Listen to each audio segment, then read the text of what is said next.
Maaari bang magsitayo ang lahat para sa ating panalangin? Amen.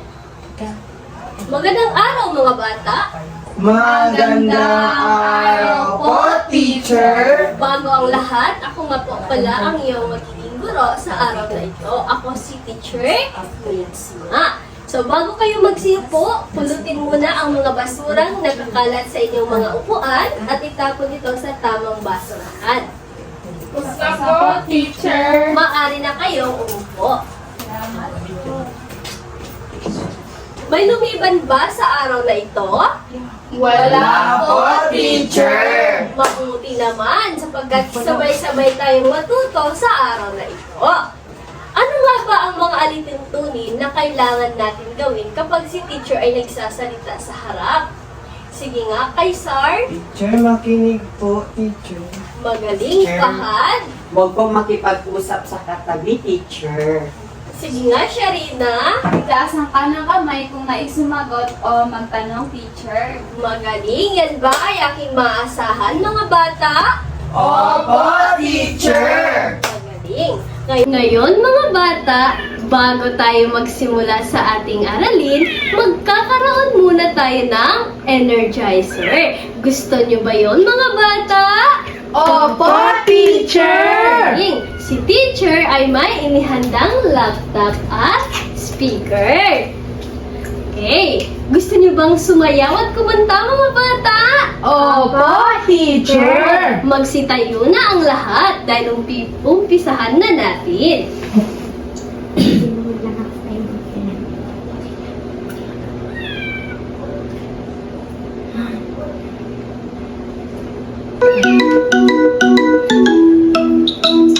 May tatlong bibe akong nakita, mataba, mapayat mga bibe. Ngunit ang may papa sa likod ay isa. Siya ang leader na nagsabi ng kwak, kwak, kwak, kwak, kwak, kwak, kwak, kwak. Siya ang leader na nagsabi ng kwak, kwak. Tayo nasa ilog ang sabi, kumendeng, kumendeng ang mga bibe. Ngunit ang may papa sa likod ay isa. Siya ang leader na nagsabi ng kwak, kwak, kwak, kwak, kwak, kwak, kwak, kwak. Siya ang leader na nagsabi ng kwak, kwak, kwak, kwak, kwak, kwak, kwak, kwak. Siya ang leader na nagsabi ng kwak, kwak. May tatlong bibe akong nakita, mataba, mapayat mga bibe. Ngunit ang may papa sa likod ay isa. Siya ang leader na nagsabi ng kwak, kwak, kwak, kwak, kwak, kwak, kwak, kwak. Siya ang leader na nagsabi ng kwak, kwak, kwak, kwak, kwak, kwak, kwak, kwak. Siya ang leader na nagsabi ng Nag-enjoy ba kayo? Opo, teacher! Pati naman, nang sa ganon, maaari na kayong umupo. Mga bata, ano ang nakikita niyo sa harapan? Mga bata po, Ano pa? paaralan. Paaralan, magaling. Ito ay nagsisibing ng talaan ng puntos. Ang mga batang ito ay magpapaunahan papunta sa eskwelahan. Kung tama ang iyong sasagutan ng bawat pangkat, ang iyong tao dito ay maglalakad papunta sa paaralan. Maliwanag ba? Opo, teacher! May inihanda si teacher na larawan. Nais ko itong ipakita sa inyo at sabihin kung ano ang inyong mga nakikita. Sige nga, Sharina. May mga bata po, teacher. Magaling. Sige nga, Fahad. Teacher, may mga bahay. Sige nga, Kaisar. Teacher, sila yung parang nasa bundok po sila, teacher. Opo. Ano pa, Safa? Teacher, may mga puno po. Tama. Ang iyong mga nakikita ay may mga bundok, may mga puno at mga araw at may mga hayop din. Ito ay mga halimbawa ng pangalan. Mga bata, may isang larawan pa si teacher na ipapakita sa inyo. Ano ang masasabi niyo sa bahay na ito? Sige nga, Fahad. Teacher, isang malaking bahay na katulad ng bahay namin. Wow! May kotse rin kami, teacher. Wow! Mabuti naman kung ganon. Ano pa? Anong masasabi niyo sa bahay na ito? Maganda po, teacher. Magaling, Safa. Maganda. Ngayon, mga bata, naalala niyo pa ba ang ating pinag-aralan kahapon? Opo, teacher. Ano nga ito? Fahad, sige nga. Teacher, tungkol po sa pang-abay. Pang-abay, palakpakan naman natin si Fahad. Maaari niyo bang ibigay kay teacher kung ano ang 4 na uri ng pang-abay? Teacher, sige nga, Sharina. Pamanahon po, teacher. Magaling. Ano pa? Sige nga. Pamamaraan po, teacher. Magaling. Ano pa? Sige nga, Jerome. Panggaano po, teacher. Magaling. Ano pa yung isa? Sige nga, Teacher. Fahad. Panlunan, teacher. Panlunan. Lahat ng iyong mga sagot ay tama. Palakpakan ng iyong mga sarili. Ang mga bata, magkakaroon tayo ng aktibidad.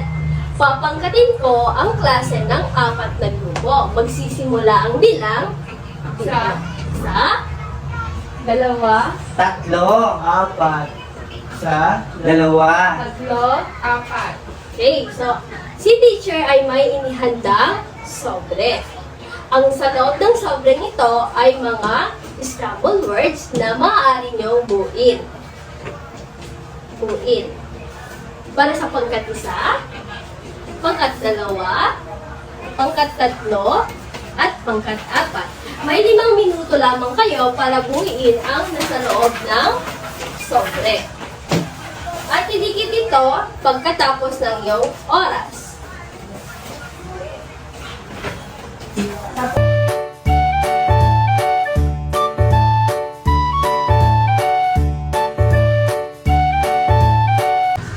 May 2 minuto na lamang kayo para buuin ang mga nakakalat na words sa loob ng sobre. Ang iyong mga oras, bata, maaari nyo nang idikit ang iyong mga ginawa.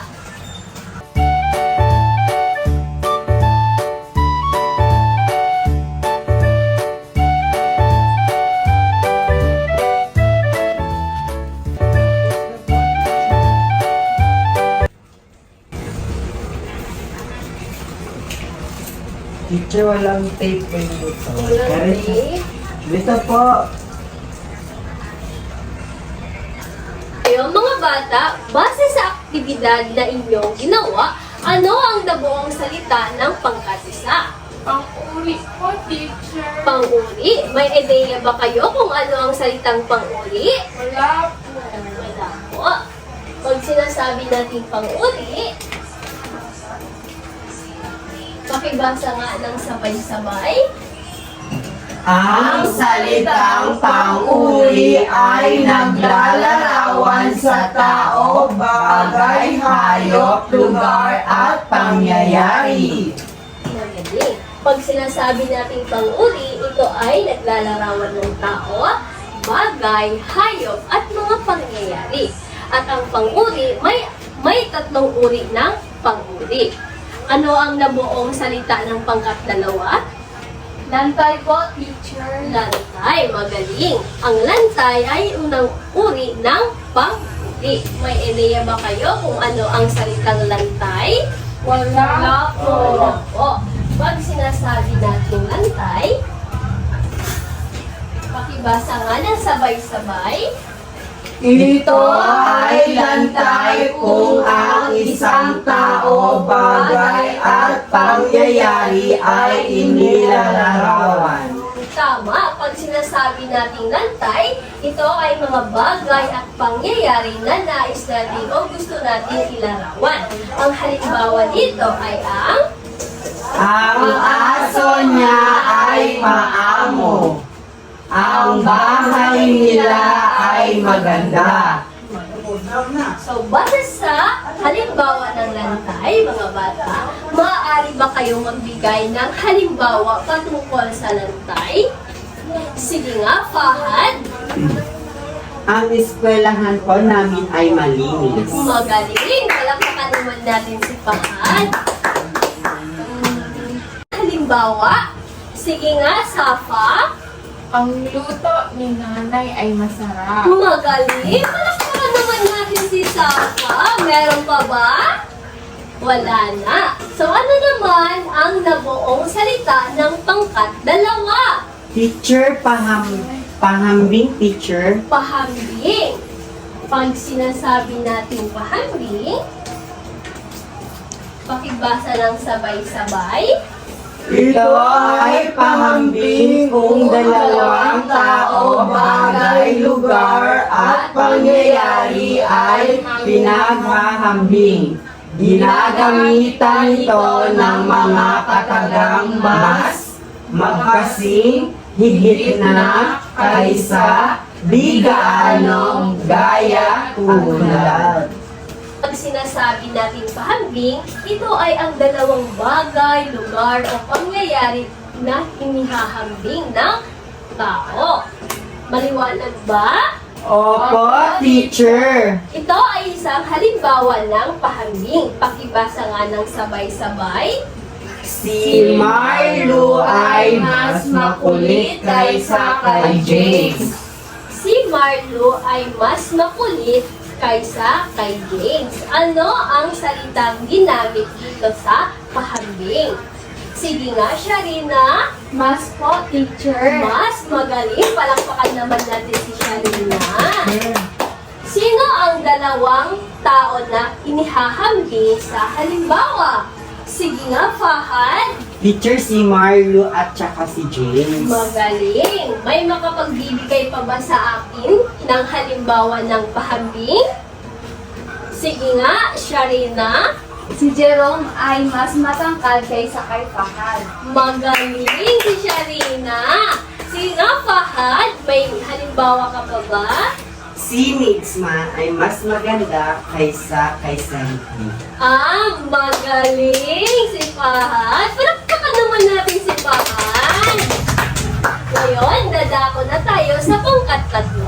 Ano naman ang nabuong salita ng pangkat 3? Sige nga, Jerome. Pasok doon po, teacher. Pasok doon. Pakibasa ng sabay-sabay kung ano ang pasukdol. Ito ay pasukdol kung ihahambing ang isang tao, bagay, lugar at pangyayari sa kalahatan o nagsasaad ng kasukdulan. Ginagamitan ito ng mga katagang pinaka, buod ng at inuulit na salitang naglalarawan. Magaling. Pag sinasabi natin pasukdol, ito daw po ay naghahambing ng isang tao, bagay, lugar at pangyayari o sa kalahatan na nagsasaad ng kasukdulan. Ginagamitan ito ng pinaka, ubod ng at inuulit na salitang naglalarawan. Ito po ay halimbawa ng pasukdol. Pakibasa ng sabay-sabay. Pinakamabait si Diyos sa kanilang klase. Ano ang salitang ginamit sa pasukdol? Sige nga, Safa. Pinakamabait ko. Pinaka ang ginamit na salita. Magaling si Safa. May mga halimbawa pa ba kayo tungkol sa pasukdol? Wala na. O ako na lang ang magbibigay ng halimbawa. Gamitin natin ang salitang inuulit na salitang naglalarawan. At may halimbawa pa ba kayo tungkol sa pasukdol? Wala na po, teacher. So si teacher na lamang ang magbibigay ng halimbawa tungkol sa pasukdol. Halimbawa, kaakit-akit ang ugali ni Fahad sa kanilang magkakaibigan. So, sa halimbawa ni teacher, ano ang pasukdol na ginamit sa pangungusap? Sige nga, Safa. Kaakit-akit po, teacher. Magaling, kaakit-akit. Ang inuulit na salitang naglalarawan sa halimbawa ni teacher. So, ngayon mga bata, sino ang inilalarawan sa pangungusap? Sige nga. Si Fahad po. Si Fahad, magaling. Ano ang inilarawan kay Fahad? Sige nga, Fahad. Teacher, yung ugali ko. Yung ugali. At kanino naman inihahambing si Fahad? Sige nga, Safa.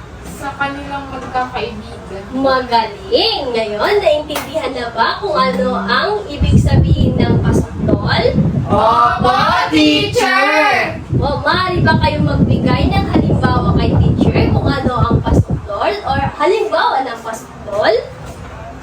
Sige nga, Safa. Ubod ng sama sinitsma sa kanilang bayan. Ubod ng sama.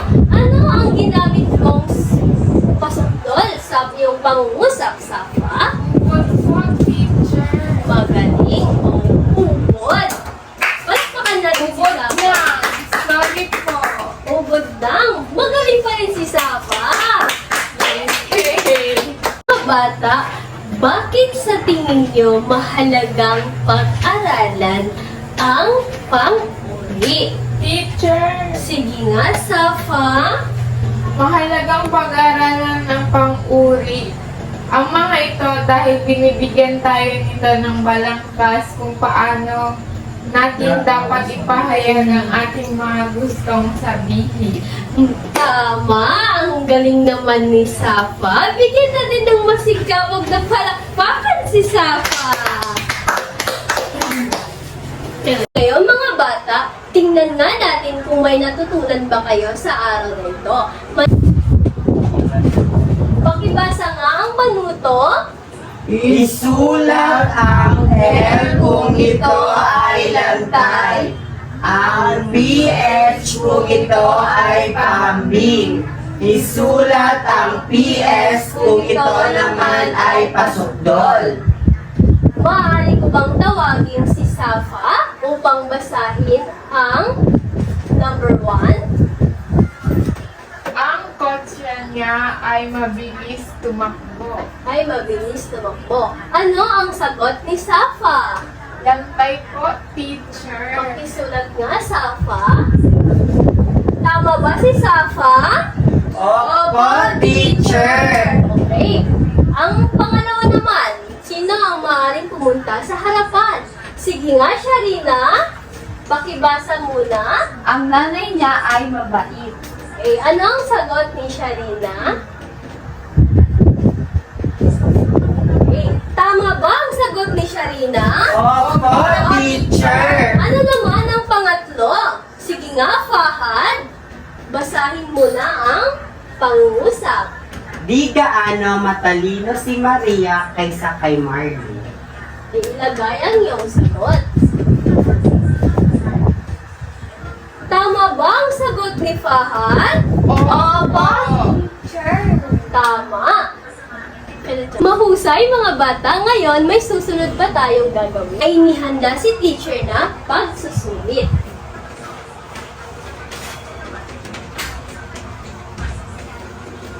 Para sa individual na gawain, kumuha ng isang kalahating papel at magbigay ng tig-dalawang halimbawa ng bawat pang-uri. Kunin ang iyong mga kwaderno at magbigay at isulat ang mga halimbawa ng bawat pang-uri. Tapos na po, teacher. Tapos na po, maaari ko nang kunin ang iyong mga papel.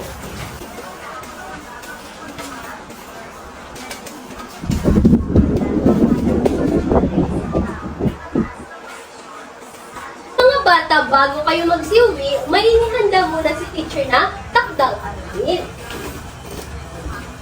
Pakibasa nga ng sabay-sabay. Panuto, gumamit ng limang larawan, hindi gamitin sa loman paper at larawan ng mga ito. Okay. Kunin ang iyong mga kwaderno at isulat iyon sa iyong mga kwaderno upang hindi niyo makalimutan. Tapos na ba mga bata?